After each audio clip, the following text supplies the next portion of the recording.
আজকে আমরা বানাচ্ছি রুটি। অ্যাকচুয়ালি তো ঠান্ডা পড়ে গেছে দুদিন হলো। আপনারা যে এরিয়াতে দেখছেন ওখানে বলুন যে ঠান্ডা পড়েছে কিনা। আমাদের এদিকে আজকে খুব ঠান্ডা, কালকে থেকে ঠান্ডাটা পড়লো। আর বাচ্চাদেরও আবদার ছিল যে আজকে রুটি খাবো, ভাত খাবো না, কেননা মাটনও আছে কালকে। তো ভাবলাম মাটন সঙ্গে রুটি করে দিই, সবাই খেতে রাজি। বাহ, এদিকে হচ্ছে আমার অ্যাসিস্ট্যান্ট, দেখুন ঋষি আমাকে হেল্প করছে রুটি বানাতে। ও তাওয়াতে শেখছে, ফুলাচ্ছে, ফুলকা বানাচ্ছে, আর আমি বানাচ্ছি।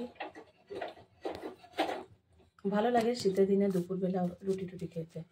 ভাতটা কেউ খেতে চায় না, বাচ্চারা তো একদমই চায় না আজকাল ভাত খেতে। তার জন্য এটা হচ্ছে বেস্ট তরিকা। অনেক রকমের ঝামেলাও নেই রুটিতে করা, জানেন তো। ডাল, সবজি, ভাজা টাজা, অনেক রকম ভাত বানালে অনেক রকমের আয়োজন করতে হয়। শীতের দিনে মোটামুটি সবাই আমরা দুপুরবেলা রুটি খেতে ভালোই বাসি, না হলে বৃষ্টিতে।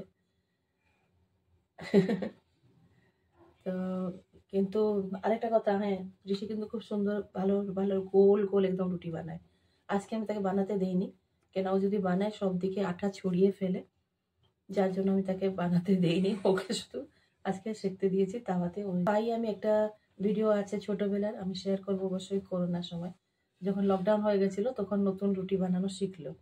আর আমরা কি করতাম, টিভির সামনে হলের মধ্যে আমরা 4 জন একসঙ্গে বসতাম, বাবা মা বাচ্চারা। আর বড় ছেলে ওখানে রুটি সেঁকতো, ইলেকট্রিক স্টোভ একটা ছিল আমার ওটাতে, আর ঋষি ওখানে রুটি বানাতো। খুব মজার ওই সময়টা গেছে আমাদের।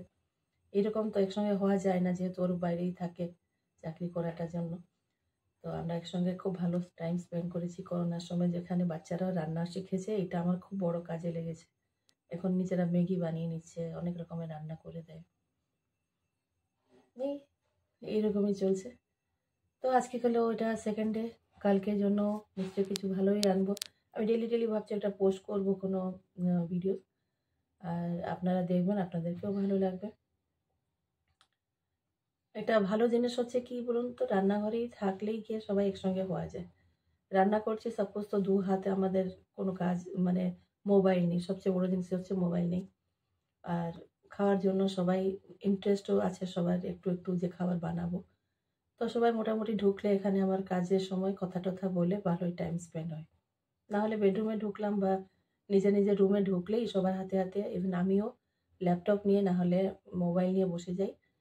তো কারোর সঙ্গে আর কথা হয় না। একই রুমে 4 জন লোক থাকলেও কথা হয় না, যেটা এখন সব বাড়িতেই একটা বড় সমস্যার ব্যাপার। তাই দেখবেন সবচেয়ে ভালো জায়গা হচ্ছে রান্নাঘর। রান্নাঘরে রান্না করতে করতে কথা বলুন, নিজের কথা শেয়ার করুন, যা কথা আছে জানার। তো ভালোই টাইমটা স্পেন্ড হয়। ওই ঠিক আছে, আজকে তো দূরই, এখন খাওয়ার সময় হয়ে গেছে। Tata, bye bye. গরমা গরম রুটি মাটন খেতে চললাম। আপনারাও আপনাদের লাঞ্চটা তাড়াতাড়ি করে নিন। Take care.